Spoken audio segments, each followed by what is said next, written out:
Welcome to Industry Focus, the show that dives into a different sector of the stock market every single day.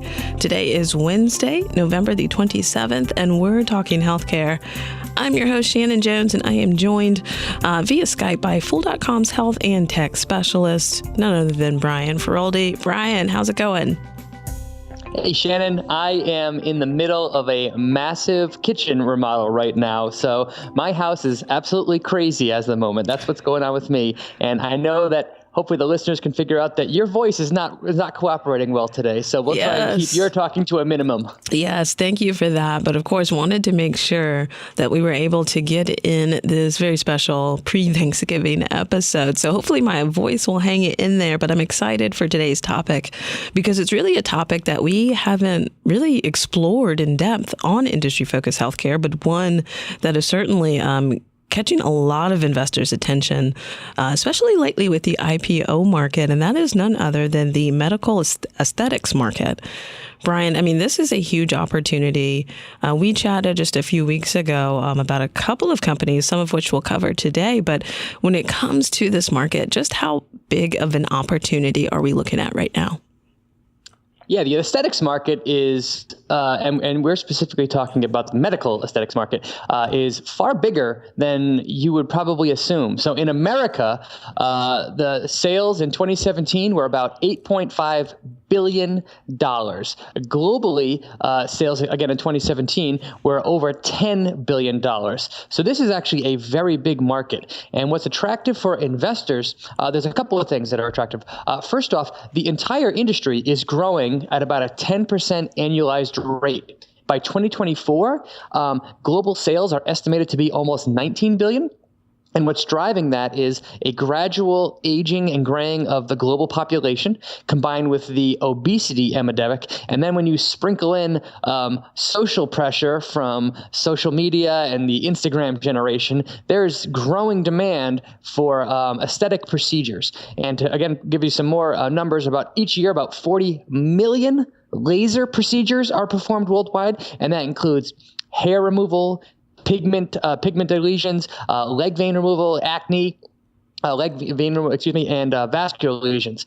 And from a surgical perspective, about 2.5 million plastic surgery procedures take place worldwide every year. And the attractive things for investors about that market is not only is it huge, but there's no reimbursement. All of these procedures are cash pay. So you are completely eliminating an enormous risk with the payment right out of the model. So when you are a company that's playing into this market, that is highly attractive. Yeah, that's such a great point, Brian. I think, with a lot of physicians' offices now, there are some private practices that are really trying to open up and expand for the exact reason that you said. It's because there's no reimbursement involved. So now they want to have kind of like an aesthetic or even overall health and wellness component to their practice because this is income that they don't have to rely on payers for. You mentioned, of course, the very heavy Instagram culture and even to the aging baby boomer market. I mean, everyone wants to stay forever young and also look forever fit. So I think there's a lot driving this market.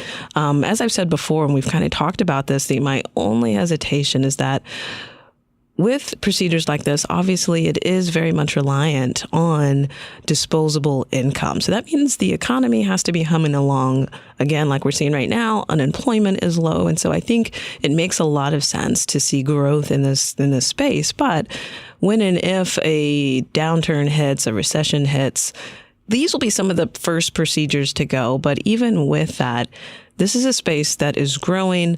It's becoming cheaper. A lot of these treatments now are faster. You don't require as many follow-on treatments, and the technology is improving. So this really is a space that investors can't afford to ignore any longer.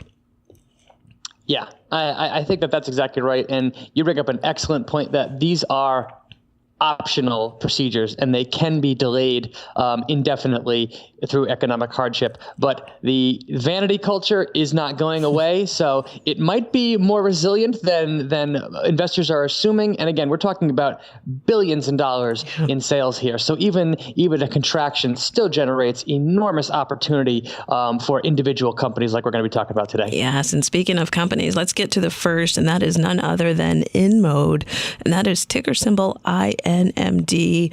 This is a company that really kind of quietly IPO'd. I believe it was in early August, but has exploded since it debuted onto the market. Brian, this is an Israeli-based company, really built around minimally invasive tech. What can you tell us about what it is that they do?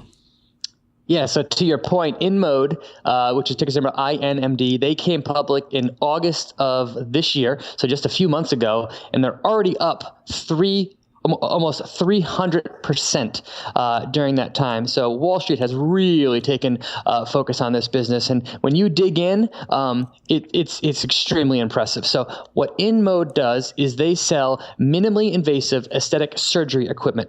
So they have a range of products that are used in plastic surgery, and their primary customers are gynecologists, dermatologists, ophthalmologists and the like.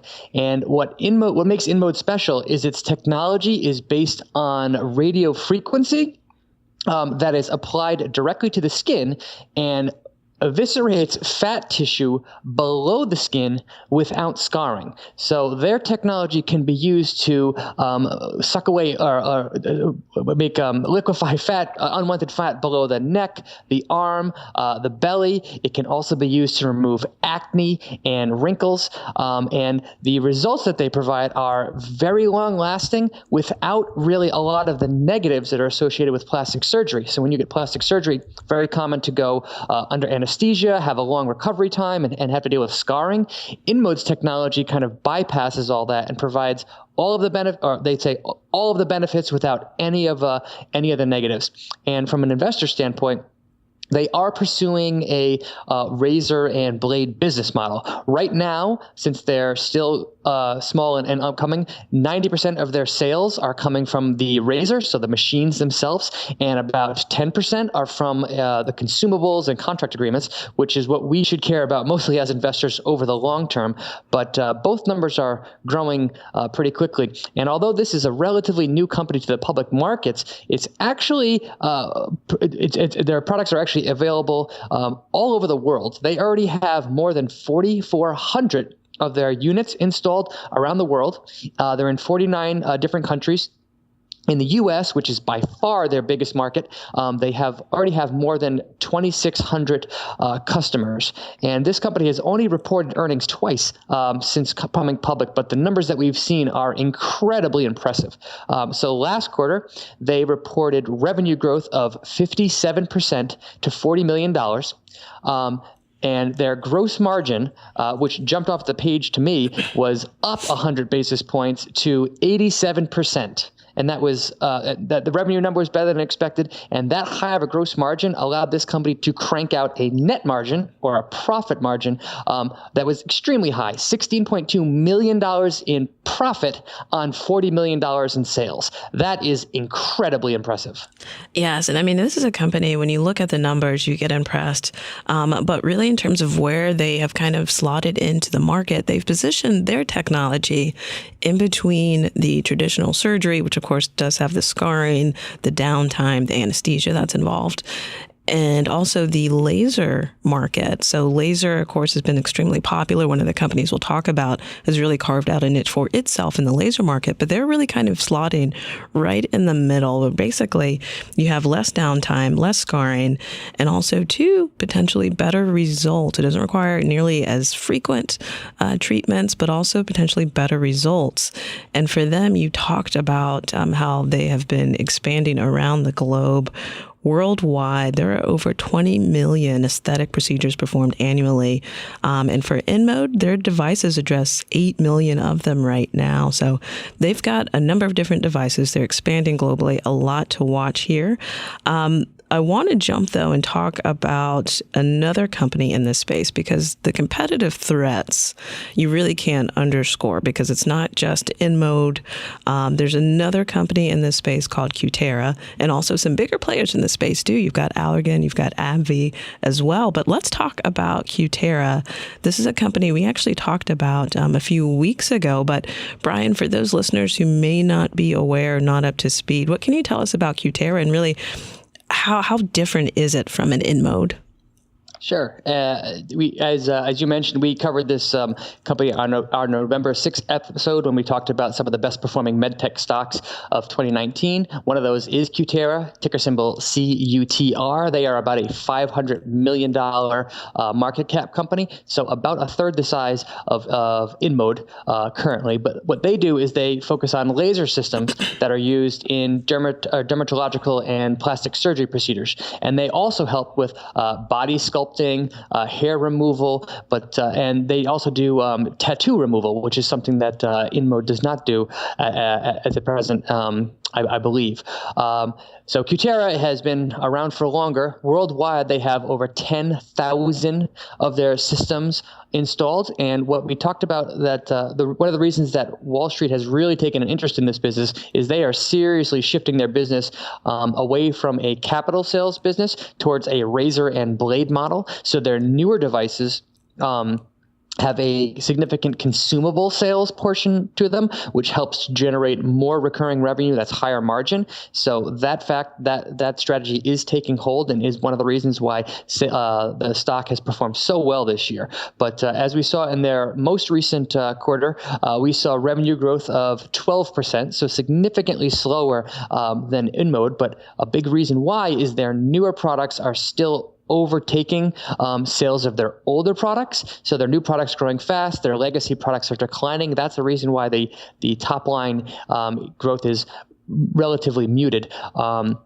But below the line, we saw that their gross margin took a step up, 100 basis points to 51%, and 21% of their revenue is now recurring in nature. That's very attractive for investors, and the company expects that number is going to continue moving higher.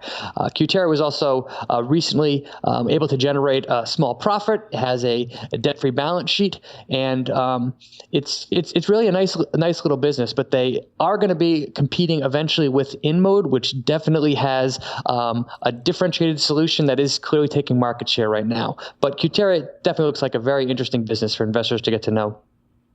Yeah, absolutely. I mean, I think in this space, we've seen the competitive threats kind of come and go. You've seen a lot of companies end up getting acquired or taken private. But I think this is one matchup you'll definitely want to keep your eyes on. All right, so let's talk about the third company in the global aesthetics market, and that is none other than Sientra, and that's ticker symbol SIEN. Brian, when one typically thinks of this space, I think this is the type of company that most investors or even people in the public tend to think of. And this is a company that's really made its bread and butter in the breast implant market. But what else can you tell us about this company in terms of what they do and really their key products? Yeah, so Sientra, and for a sense of scale, this is about a $430 million market cap company. It's been on the market for many years, and for a long time, they were solely focused on breast surgery products that were used for augmentation or reconstruction. However, within the last year or so, they launched into a brand new market category in the aesthetics market with a launch of a product called Miradry, and this is a non-surgical treatment for excessive underarm sweating. So they created a product that uses thermal energy to eliminate sweat or odor glands under the armpit. And this treats a condition called hyperhidrosis, which is actually very, very common. I mean, you're talking about 15 million Americans alone could potentially benefit from surgical intervention to eliminate sweat and odor glands. That just shocks me, Brian. Sorry to interrupt you, but I didn't realize how massive of a problem this actually is. Yeah, it's bigger than you think, right? I mean, and that's just in the U.S. Too. I mean, if you zoom out to include the world, the numbers just go skyrocket from there. So that is been a very interesting launch for this company, which again has been dependent on breast surgery sales for so years. So that has certainly captured investors' attention. This is a company that's revenue recently grew 33% to $22.4 million, with about 50% sales mix between their Miradry and their breast products. Their gross margin is pretty strong at 67%, and they are pursuing a razor and blade business model with the consumable portion having a 90% gross margin. So in time, there is reason to believe that both sales and gross margin can increase. On the flip side, the company is generating pretty significant net losses. So last quarter, their net loss was $22 million, and they actually announced a corporate restructuring program to lower their costs and really refocus the business to increase efficiency. And they have a pretty good balance sheet. You're talking about $121 million in cash, $38 million in debt. And when you talk about opportunity in the U.S., they believe the breast products have an opportunity of about $700 million in annual sales. But their Miradry product, their estimate is $6.7 billion in annual sales. Now that's again off of 15 million potential U.S. consumers. So that is probably an inflated number, but it's still there's still room for this company to put up 20% top line growth for many years, I think. Yeah, this is such an interesting company, especially with them having this new Miradry product line coming out, because you've probably all seen and heard headlines with all the safety concerns surrounding breast implants. Sientra actually got a slap on the wrist from the FDA related to their silicone gel breast implants. Basically, the agency came out and said that they didn't do the post-approval study requirements that they were supposed to, basically evaluating the long-term performance of the implants and following the participants of the study annually for 10 years. Of course, Sientra came right out, issued a letter to physicians reinforcing that this is safe, but there's a lot of question marks just in this breast implant segment. So I do like to see that they've got another opportunity moving forward that's a lot bigger than just the breast implant space. But of course now, Brian, now that we've talked about three companies, now's the time to ask, which one of the three is your favorite right now?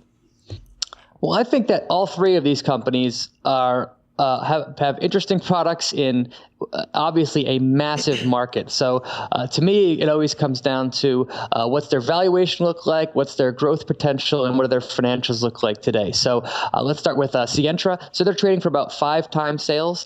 They're not yet profitable, but their estimated 20% revenue growth. I would argue that they're the riskiest of any of these because their net loss is pretty substantial.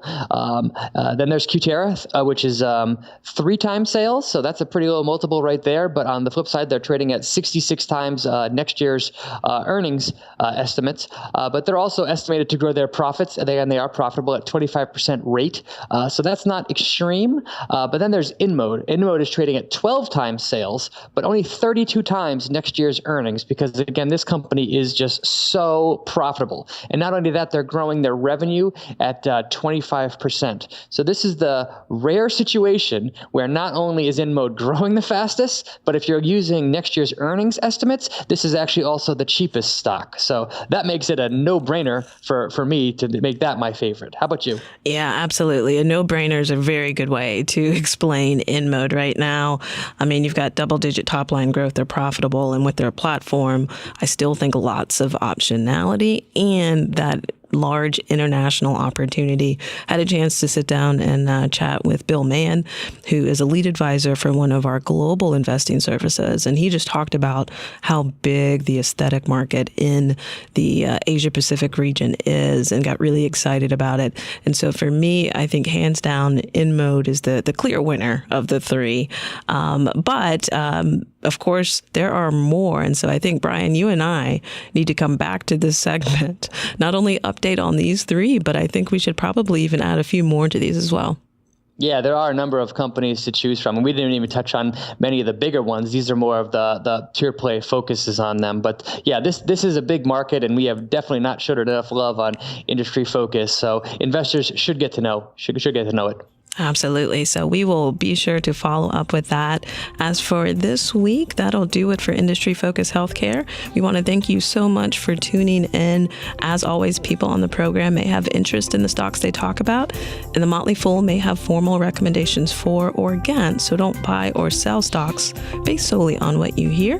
This show is being mixed by Austin Morgan. From Ryan Feroldi, I'm Shannon Jones. Thanks for listening, and full on.